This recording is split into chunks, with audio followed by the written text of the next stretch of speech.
Welcome. In front of me is a TCL 60 SE NXTpaper, and today I'll show you how you can capture a screenshot on this device.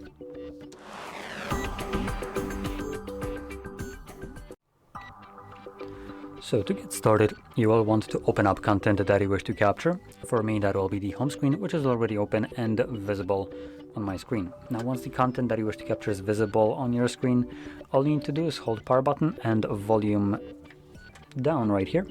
At the same time, you get the flash along with the pop-up right here with share and edit options, and after a moment this will disappear on its own. When it does so, you can find the captured screenshot by going into your Photos application, and in here you want to navigate to Collections, Screenshots, and you can see it right here.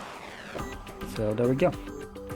Now, if you found this video helpful, don't forget to hit like, subscribe, and thanks for watching.